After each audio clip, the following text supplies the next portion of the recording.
Hey all, it's Starzy, and today I'm going to be talking about my 5 favourite horror movies. I've mentioned before, horror is a favourite movie genre of mine. I've been watching it actively probably since I was about 13, and I've been watched a lot since. And so today we're going to talk about 5 of my favourites. Now, for something to be a favourite movie of mine, I have to have rewatched it multiple times and happily will continue to rewatch it. That's basically my standard. So I do want to give a special mention to Get Out and Ready or Not. Really enjoyed Ready or Not. So they're kind of contenders, but I haven't rewatched them at this point, so I can't call them favourites yet, you know? But I did really enjoy those movies. In saying that, I think the most recent movie on this list is from 2017, and there are also a few things on here that are admittedly very nostalgic. And so if I watch them for the first time now, I'm not sure whether they would be my favourite, but as it stands, they are, so we're going to talk about them. Obviously, it's just what I like and enjoy. If you don't like it, that's cool.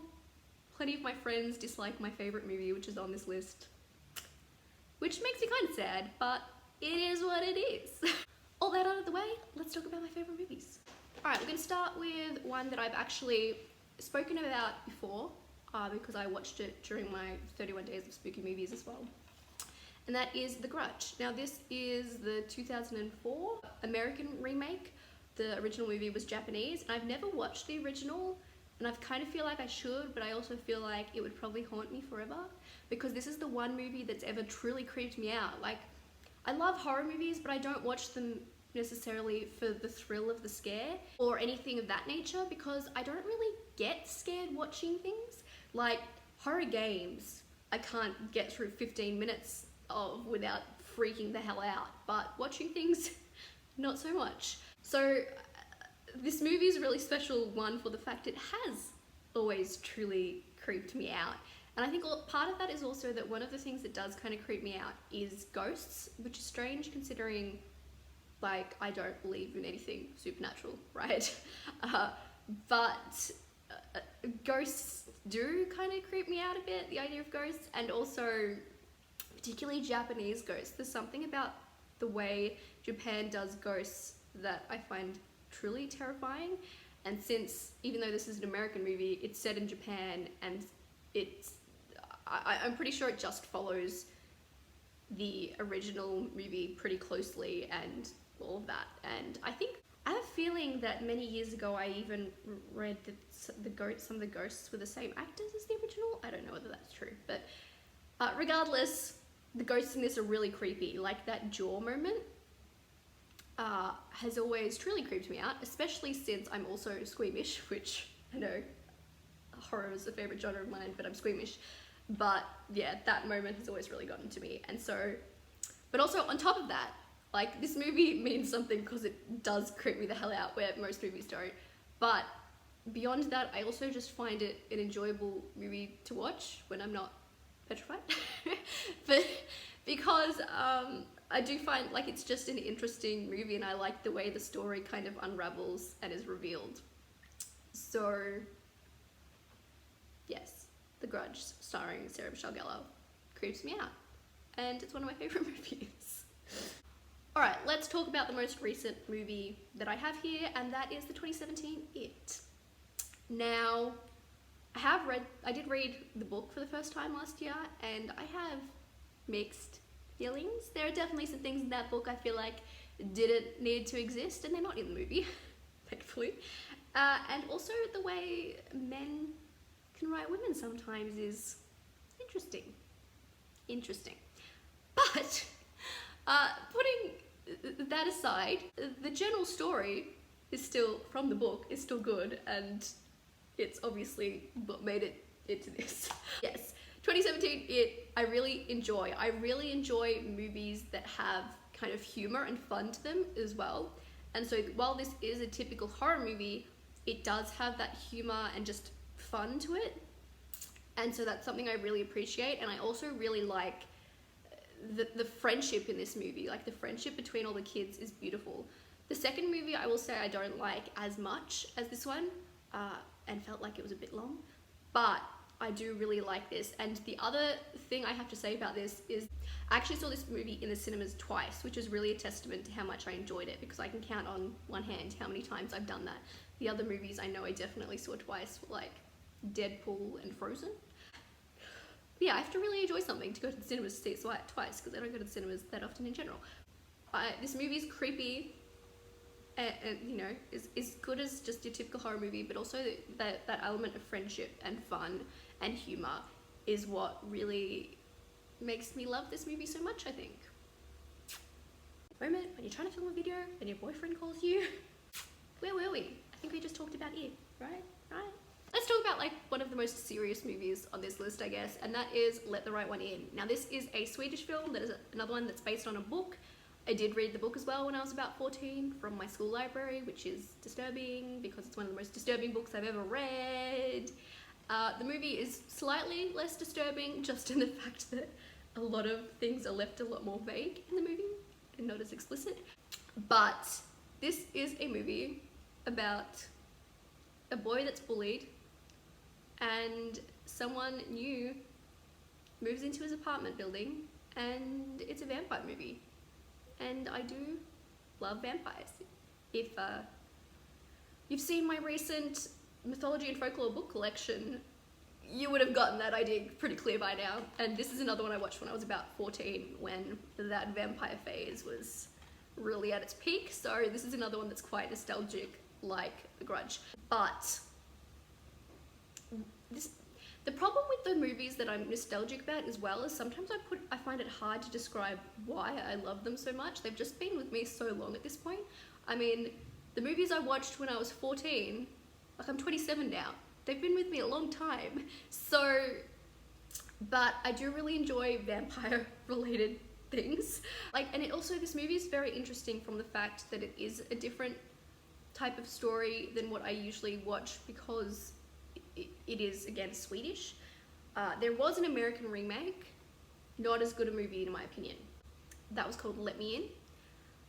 But, I don't know, I just, like, this movie's kind of dark and disturbing and vampires, but also there's kind of this, again, there's this thing of friendship though. I guess I like themes of friendship because it has a beautiful friendship, and there's also, it's also kind of a friendship in here too that's kind of played off like a romance, but at the heart of it, like, they're so young. I don't know. This movie was also interesting in the fact of, like, if you haven't read the book, which I read the book after I watched the movie, so if you've read the book, you'd know what kind of the original intended story was, but there are things in here that a lot of people who watched it that you could kind of interpret in different ways, and I think part of the interesting thing about this movie was kind of making your assumptions about what happened or why certain things were certain ways. So yeah, it's a really interesting movie. Yeah, I don't know, I like vampires, okay? And this is a bit of a different look from a bit of a different look that's, you know, not American, albeit disturbing themes, especially if you read the book. Alright, might as well stay on the vampire train with my favourite movie. This is a movie that I have made, like, everyone I've gotten close to in my life watch, and many of my friends have not been so happy about that because they really didn't like it. But that is The Lost Boys, 80s vampire cult classic. This is one of those movies that's just fun. I really like fun media. As much as sometimes I'll appreciate those darker things, at the end of the day, I like my fun, which is what it is for me, and The Lost Boys is definitely just a fun movie. Like, it's in the horror genre, but like, kind of lightly so, because it's just fun. Like, there's a lot of kind of lightheartedness and humor to this, and again, vampire movie, and also it's that kind of classic over-the-top 80s movie, which if you don't like that type of thing, you're not gonna like this movie, and I don't recommend it. But I love it, and I did, again, watch this for the first time when I was about 14, and it's been my favorite movie since then. So it's one of those ones that I don't know how I'd feel about it if I watched it for the first time now, but because it's been my favorite movie for so long, like, there's something indescribable that I just have an attachment to this movie now, like a very strong attachment, and it's something I've watched so many times at this point, and I don't know, just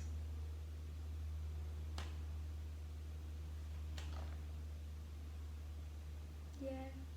My last thing I'm going to talk about is from, I think, 2012, so I wasn't in school anymore. I would have been, what, about 19, and I think I did watch it in cinemas, and that's Cabin in the Woods. Again, this is one of those movies that's just a lot of fun. It's a horror movie, but at the same time, like, in many ways it's a typical horror movie, but at the same time it twists a lot of those tropes around and almost makes fun of a lot of them, and I really enjoy this movie because it's a lot of fun.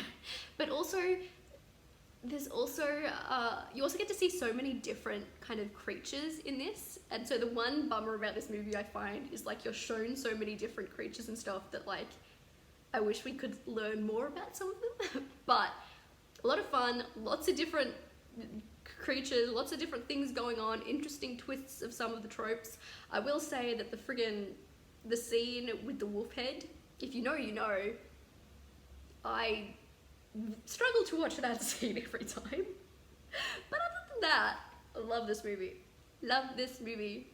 And it's got that typical kind of Joss Whedon humor, I guess, which I don't know a lot about Joss Whedon as a person, but I've seen some stuff crop up that wasn't particularly favourable.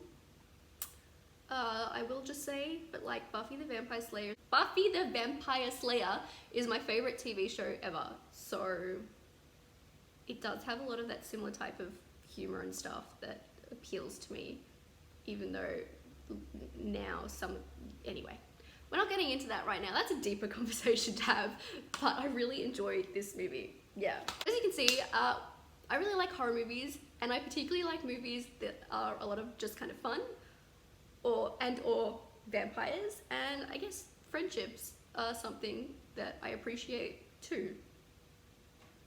So what do you think of these movies? What are some of your favourite horror movies? And yeah, let's just talk horror movies in the comments. Or you can just leave a ghost emoji if you like for the spooks. Just let's hope it's not a Japanese ghost who's gonna haunt me in my dreams.